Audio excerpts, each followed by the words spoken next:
नमस्ते भारत। मैं हूं भूमिका मेहता, अपने देश की बेटी और अपने भाई की बहन सुशांत सिंह राजपूत की बहन।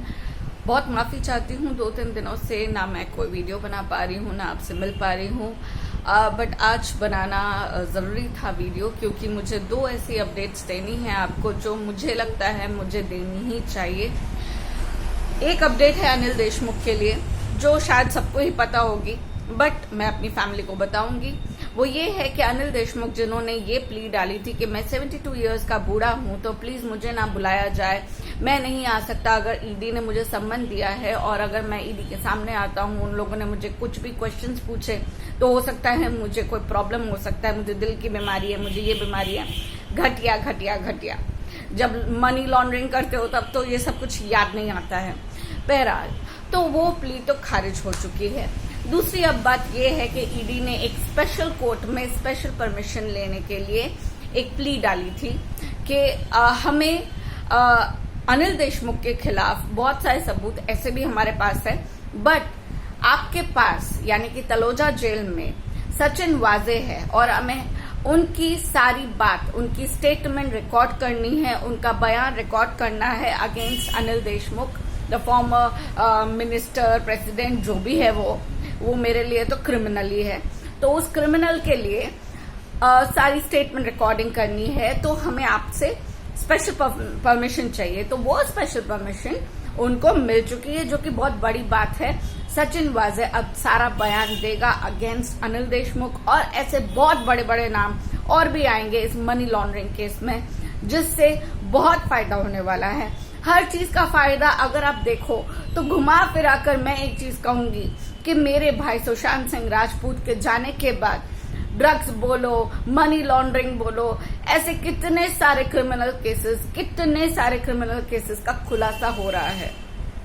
वो लड़का अपनी जिंदगी में हीरो तो था ही, मरने के बाद भी हीरो अपने आप को साबित कर चुका है।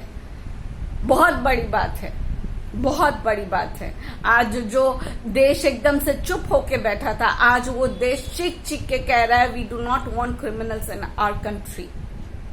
आप भी यही कह रहे हो ना, we do not want criminals in our country, we want justice for sure, but we do not want criminals also. तो ये तो थी अनिल देशमुख की बात। अब बहुत ही अच्छा टॉपिक, कल था 2 जुलाई, आज है 3 जुलाई। 2 जुलाई को क्या हुआ, किसके साथ क्या क्या हुआ? सिद्धार्थ पिठानी, वही सिद्धार्थ पिठानी जो अपने आप को एक दोस्त मानता था, अपने आप को ये कहता था कि उसने सबसे पहले सुशांत सिंह राजपूत को हैंग होते देखा है।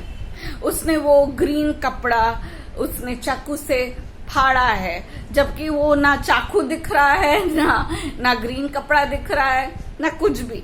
ऐसी कोई चीजें नहीं दिख रही है जो इन लोगों ने बताई है, इन कातिलों ने बताई, इन कातिलों को हेल्प करने वालों ने बताई है। जो भी है, सिद्धार्थ पिठानी बहुत शिद्दत के बाद पकड़ा गया। पकड़ा जाने के बाद उसको बेल की उसने मांग करी, बेल नहीं मिली, उसे पेरोल मिला 10 दिन के लिए, शादी के लिए। अब क्या हुआ, पेरोल मिला उसे 2 जुलाई तक, यानी कि कल तक। हम लोग पहले बहुत डरे हुए थे कि शायद वो फरार हो जाए, शायद उसे कोई मार दे, शायद ये हो, शायद वो हो।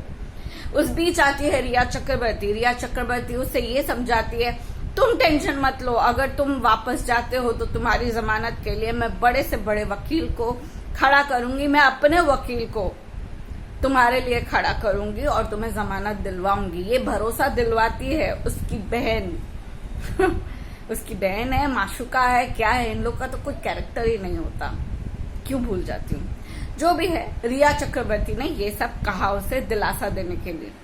अब क्या होता है, अब ये होता है कि 2 जुलाई 5 बजे तक, ओनली 5 बजे तक का टाइम मिला होता है कि आपको आ जाना है सरेंडर के लिए, आपको खुद से सरेंडर करने आना है 5 बजे तक।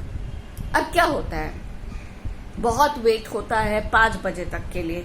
एनसीबी, सीबीआई, पुलिस, सब कोई पागलों की तरह वेट कर रही है कि Siddharth Pithani is about to reach, क्योंकि 5 बजने वाले थे। 5 बज गए, सिद्धार्थ पिठानी नहीं आया। सारे के सारे पागल हो गए, बौखला गए कि कहीं ये फरार तो नहीं हो गया, कहीं जो हम सोच रहे थे कहीं ये सही में ऐसा तो नहीं हो गया, कहीं सिद्धार्थ पिठानी फरार तो नहीं हो गया। क्योंकि अगर ये फरार हो जाता है तो एनसीबी ने उनको गिरफ्तार करा था। एनसीबी के ऊपर बहुत बड़ी जिम्मेदारी है, पुलिस के ऊपर बहुत बड़ी जिम्मेदारी है, और सीबीआई तो वेट कर रही है भाई कि वो तो अब गवाह बन चुका है। काफी सारी बातें जुड़ी हुई है। अचानक क्या होता है कि 5 बज जाते हैं, अभी तक सिद्धार्थ पिठानी नहीं आया। बड़ा हंगामा होता है, बहुत बड़ा ड्रामा होता है। अब क्या होता है कि पुलिस, एनसीबी, सीबीआई सब कुछ तो है, पर मंगवाई जाती है कमांडो मंगवाए जाते हैं। कमांडो को कहा जाता है, ऑर्डर दिया जाता है सिद्धार्थ पिठानी को किसी भी हालत में ढूंढो, वो भागने ना पाए। एयरपोर्ट, रेलवे स्टेशन, बस अड्डे, सब जगह सिद्धार्थ पिठानी को खोजने के लिए पुलिस, कमांडो सब पहुंच जाते हैं। एकाएक आधा घंटा हो जाता है, आधे घंटे तक कोई नामो निशान नहीं होता है सिद्धार्थ पिठानी का कि वो बंदा गया कहाँ। बहुत बड़ी बात है, बहुत बड़ा क्वेश्चन हो जाएगा पुलिस, एनसीबी और सारी एजेंसीज के ऊपर कि इतना बड़ा आरोपी, इतना बड़ा एक सबूत, इतना बड़ा एक गवाह कहाँ गया, कैसे हाथ से निकल गया और क्यों उसे पेरोल दी गई, ये तक क्वेश्चन आ जाता। अचानक होता यह है कि 5:40 एग्जैक्टली 5:40 पर 2 गाड़ियां आती है तलोजा जेल के बाहर। 2 गाड़ियां आती है जहां पे सारी की सारी भीड़ मौजूद है, सिद्धार्थ पिठानी के लिए वेट कर रही थी। वहां पर अचानक 2 गाड़ियां आ जाती है और 2 गाड़ी जब पहुंचती है तो सब चिल्लाने लगते हैं कि शायद सिद्धार्थ आ गया। बहुत खलबली मच जाती है। अचानक से दरवाजा खुलता है और पीछे की सीट से एक महिला उतरती है और आप समझ गए होंगे कि ये महिला कौन है। ये महिला थी मिसेस पिठानी। अब तो सब उसे पहचानने लगे क्योंकि सगाई की, शादी की सारी फोटोज जो आने लगी है, तो अब उस मैडम को भी पहचाना जा चुका है कि ये कौन है। और सबसे बड़ी तो बहुत धन्यवान, बहुत ऊंची कोटि की लड़की है जो एक क्रिमिनल के साथ इतना खुश होकर शादी कर रही है, उसे कौन नहीं पहचानेगा। तो मैडम बाहर निकली और मैडम के निकलने के जस्ट आधे मिनट बाद अचानक से एक हाथ बाहर निकलता है जो मैडम का हाथ पकड़ता है, और वो कोई नहीं, सिद्धार्थ पिठानी अपनी बेबी का हाथ पकड़ के, अरे मॉडर्न जमाना है, पल्लू नहीं हाथ पकड़ेंगे, हाथ पकड़ के भाई साहब बाहर निकलते हैं। रोमांटिक कप, सच रोमांटिक कप। रोमांस खत्म ही नहीं हो रहा। सुनो, अब ये रोमांस करने के चक्कर में इतना जो लेट हुआ 40 मिनट, तो सबने पूछा, पुलिस ने, एनसीबी की टीम ने, कि कहाँ थे तुम ये 40 मिनट तक, जब तुमको कोर्ट से बताया गया था कि 5 बजे तुम्हें आ जाना है, 40 मिनट देरी क्यों हुई। अब इस शातिर दिमाग का मास्टर माइंड सोचिए, ये आए हैं गाड़ी में, 700 किलोमीटर दूर से गाड़ी में आता है ये बंदा 12 घंटे की जर्नी करने के लिए। अरे मी टाइम तो चाहिए ना, नई शादी हुई, समझा करो यार। एनसीबी इतना भी क्या यार, इतना तो समझना चाहिए ना, नई शादी को थोड़ा प्राइवेसी चाहिए। सो रोमांटिक, नजर ना लगे किसी की। तो ये कुत्ता आ चुका है। Finally he has reached the Taloja jail, और 5:45 बजे वो एंट्री लेता है, और अकेले नहीं, उसके साथ एक बैग भी अब मौजूद है। शायद उसके घर से टिफिन विफिन आया होगा, इडली डोसा पैक किया होगा। क्या पैक किया होगा वो भी मुझे जानना है। कैसा क्या था उस बैग में, क्या कपड़े थे या फिर और कुछ शातिर दिमाग की चीजें थी, वो भी मुझे जानना है और मैं जानूंगी। और जब मुझे पता चलेगा तो मैं आप लोगों को भी बताऊंगी। So stay tuned. अभी फिलहाल के लिए enjoy the news that Siddharth Pithani is back to the jail. And अब हमारी कोशिश ये रहेगी कि वो जेल से ना निकल सके.